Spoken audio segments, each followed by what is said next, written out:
جب جہنمیوں کا تذکرہ کیا فرمایا اللہ رب العزت نے ما سلککم فی سقر قالوا لم نک من المصلین ولم نک نطعم المسکین وکننا نخوض مع الخائضین وکننا نکذب بیوم الدین حتی اتانا الیقین فما تنفعهم شفاعة الشافعین۔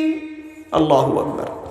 اللہ رب العزت نے منظر کشی کی ہے جہنم کی، جو جہنم کے داروغہ ہیں، جہنم کے جو فرشتے ہیں جن کو اللہ نے جہنم کے اوپر میں نگرانی کے لیے معمور کیا ہے، وہ جہنمیوں سے پوچھیں گے ما سلککم فی سقر، ارے کم بختو وہ کون سا کام انجام دیا، دنیا میں کیا کرتوت کر کے آئے، ما سلککم فی سقر، تمہیں جہنم میں کس چیز نے ڈالا، کیوں تم جہنم کے آگ کے ایندھن بنے ہوئے ہو، ما سلککم فی سقر قالوا لم نک من المصلین، وہ کہیں گے کہ اے جہنم کے داروغہ ہم نماز نہیں پڑھتے تھے۔ ما سلککم فی سقر، پہلا جواب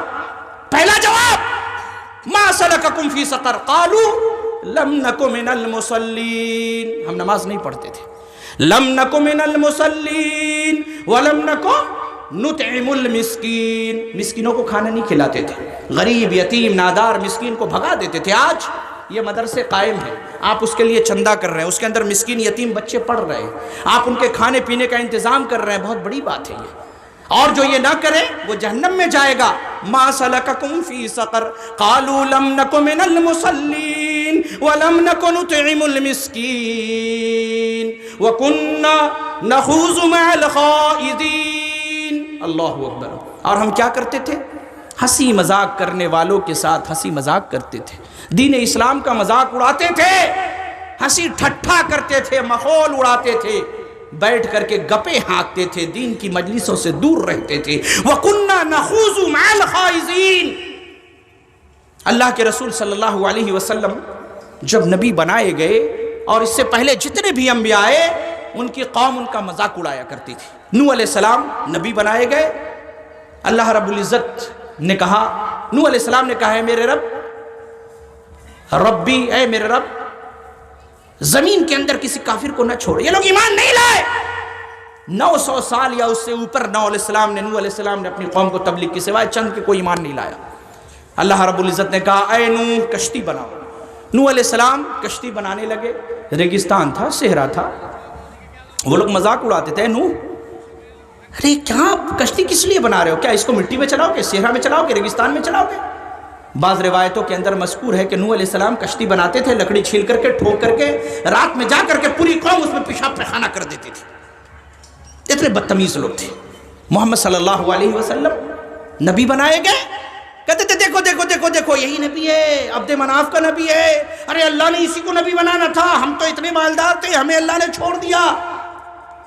نبی اپنے گھر سے نکلے، آپ کا مذاق اور ہنسی ٹھٹھا اڑاتے تھے، صحابہ کرام کا مذاق اڑاتے تھے۔ آپ جانتے ہیں دین اسلام کا مذاق اڑانا، صحابہ کا مذاق اڑانا، اگر کوئی آدمی، مسلمانوں جو موجود ہو سن لو، اچانک ذہن میں بات آئی بتا دیتا ہوں، موضوع سے تعلق نہیں لیکن تعلق کسی حد تک بنتا ہے، یہ آیت کریمہ جو پڑھی جا رہی ہے وَكُنَّا نَخُوضُ مَعَ الْخَائِضِينَ، آج کوئی نوجوان ہے اللہ نے اس کو توفیق دی داڑھی رکھ لیا ہے نا، بزرگ آدمی ہے داڑھی رکھ لیا، پہلے نماز نہیں پڑھتا تھا، نماز پڑھنے لگا، لوگ کیا کہتے ہیں 900 چوہا کھا کے بلی چلی حج کرنے، کتنی بری بات ہے، وہ نماز پڑھا اس کا مذاق اڑا رہے، اور کیا اتنا بڑا داڑھی رکھے ہو بالکل بکری کی طرح، مولوی ایسے داڑھی کا مذاق اڑاتے ہیں، کہتے کیا داڑھی کے اندر اسلام ہے؟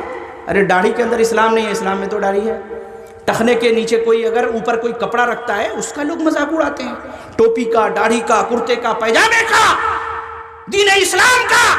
آج اسکول کالج یونیورسٹیوں میں پڑھ کر کے ایسے مسلمان نکل رہے ہیں جو کہتے ہیں کہ اسلام کے اندر فلیکسیبلٹی نہیں ہے، اسلام بہت ہی آرتھوڈاکس ہے، بہت کٹر ہے۔ ارے نماز پڑھنا ہے، روزہ رکھنا ہے، اتنا کٹر اسلام ہم کو نہیں چاہیے۔ اور اسلام کا جو نکاح کا، طلاق کا جو نظام ہے، اللہ کے جو حکام و فرامین اس پہ انگلی اٹھاتے اعتراض کرتے ہیں. انہوں نے پڑھا ہی نہیں ہے, دین کا مذاق اڑاتے ہیں. آپ جانتے ہیں چند لوگ, وہ منافقین بھی نہیں تھے, کچھ منافقین تھے کچھ مسلمان تھے, انہوں نے صحابہ کرام کے بارے میں کیا کہا. اور کچھ نواقض اسلام ہوتے ہیں, یعنی کلمہ پڑھنے کے بعد کچھ کام ایسے ہیں آدمی اگر اس کو کر لے تو دائرہ اسلام سے نکل جاتا ہے. اسی میں ایک چیز کیا ہے, اللہ, اس کے رسول, اس کے دین کا, اور دین کی. اگر کوئی ایک مسواک ہے نا, مسواک, ارے داتون, اگر کوئی ایک داتون کا بھی مذاق اڑاتا ہے نا, وہ بھی اسلام سے نکل جائے گا, کافر ہو جائے گا. ختم کرنا. تو صحابہ کرام کے بارے میں ان لوگوں نے یہ کہا کہ وقت پڑھنے پر پیچھے ہٹ جانے والے, یہ پیٹ کے پجاری ہم نے نہیں دیکھے. اللہ رب العزت نے قرآن کریم کی آیت کریمہ نازل کی, اب اللہ و آیاتہ و رسولہ کنتم تستہزئون, کیا اللہ اور اس کا رسول اور اس کی آیتیں ہی تم کو مذاق اڑانے کے لیے ملی ہیں؟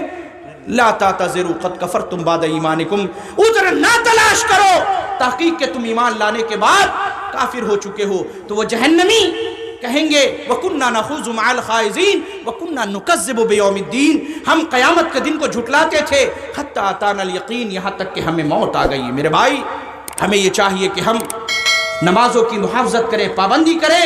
ایسا نہ ہو کہ ہم جہنم میں ڈال دیے جائیں اور جہنم کا داروغہ ہم سے پوچھے مَا سَلَكَكُمْ فِي سَقَرَ, اور ہمارا یہ جواب ہو لَمْ نَكُ مِنَ الْمُصَلِّينَ, ہم نماز پڑھنے والوں میں سے نہ تھے. اور یہ مدرسوں کا قیام اور یہ آپ کا چندہ, خیرات, صدقہ, یہ سب کا سب آپ کے لیے فائدہ مند کب ہوگا؟ جب آپ نماز پڑھیں گے. قیامت کے دن سب سے پہلے نماز کے بارے میں پوچھا جائے گا. اگر آپ نے نماز نہیں پڑھی, پہلے مرحلے پر اگر آپ فیل کر گئے, کوئی بچہ اگر 10ویں جماعت میں ہی فیل کر جائے تو پھر انٹر اور بی اے کالج یونیورسٹی میں ایڈمیشن نہیں ہوگا. لہذا ہمیں چاہیے, ہم اللہ رب العزت سے دعا کرتے ہیں کہ اللہ تبارک و تعالی ہمیں اپنی مسجدوں کو آباد کرنے, نماز کو پابندی کے ساتھ پڑھنے, اور اپنے گھروں میں اپنی بیوی, اپنے بچے, اپنے بھائی, اپنے بہن, سب کو نماز کی طرف ترغیب دینے, نماز کی طرف بلانے, اور سب سے پہلے خود نماز پڑھنے اور اس پر عمل کرنے کی اللہ ہمیں توفیق عنایت فرمائے. اقول قولی ھذا واستغفر اللہ لی ولکم ولسائر المسلمین, آمین. وآخر دعوانا ان الحمد للہ رب العالمین.